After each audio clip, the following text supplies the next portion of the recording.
Hi, my name is Jorge Gonzalez and I'm a realtor in Miami, Florida with Team Dad of 8 with Keller Williams in Miami, Florida. I'm going to be talking about a tool and a strategy that I've been using with great success with buyers who are faced with a multiple offer scenario on a house that they really would love to buy. If you're interested in knowing about that strategy and how to implement a specific tool, then stay tuned.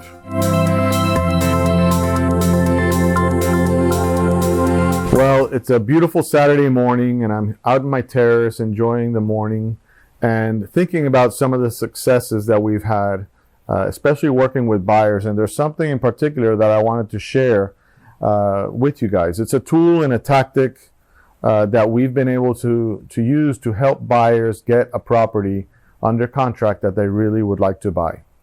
That tool is called an escalation addendum to contract. This is a simple document. It's 1.5 pages long. It's just to provide clarity, but the crux of the matter of how to use this or what this tool is all about is in this little paragraph here in the middle.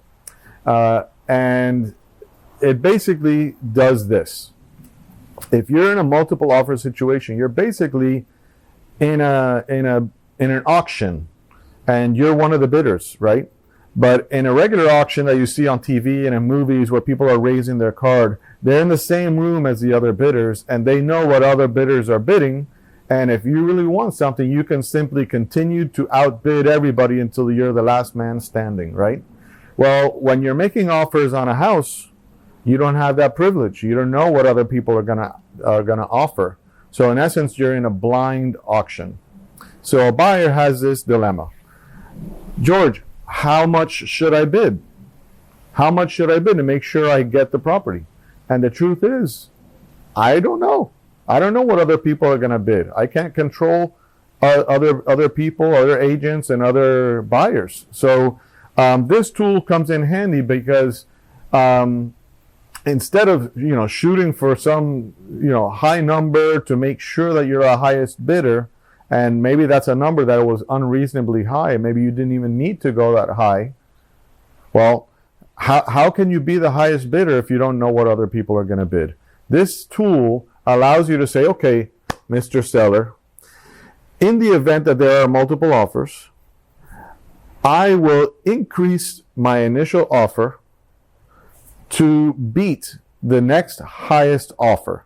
And in that clause, in the paragraph, you'd actually put that I'm willing to increase my offer to $1,000 or $5,000. It all depends on the price, but you choose that figure. So, but let's say $1,000 for illustrations purposes. $1,000 above the next highest offer. Well, that makes sure that you outbid everybody, but how can you also control how much you want to pay? Because maybe every buyer has their max. I mean, yeah, well, I'm willing to outbid somebody, but not, if the price is like exorbitantly high. So that same paragraph allows you to put a maximum purchase price. So you're saying in that tool, I'm willing to beat the next highest offer by $1,000 up to, a certain price. That way you put a cap on how much you really are willing to pay. But it does make sure that you have a chance. Now, somebody might offer more than what you're willing to pay as a max. And if that's the case, well, you know what? You'll walk away from that negotiation feeling that, hey, I really did give it my all.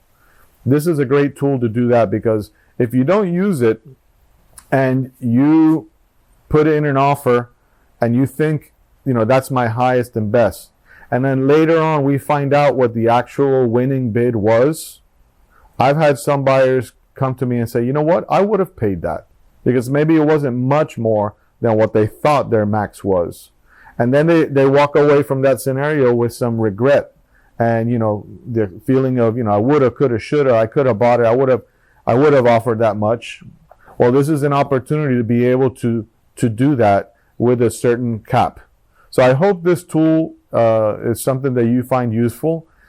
If you need guidance on how to use that, and if you need guidance in having a negotiator negotiate on your behalf, then give me a call. That's what I can do for you. All right. I look forward to talking to you about it. If there's any other questions that you might have about real estate, whether you're looking to buy something or sell something, then reach out to me. You know how to find me. Call me, text me, send me an email, and I'd be happy to talk about it. Thank you for listening, and if you think it'll be useful for somebody else, share it. Talk to you later. Bye-bye.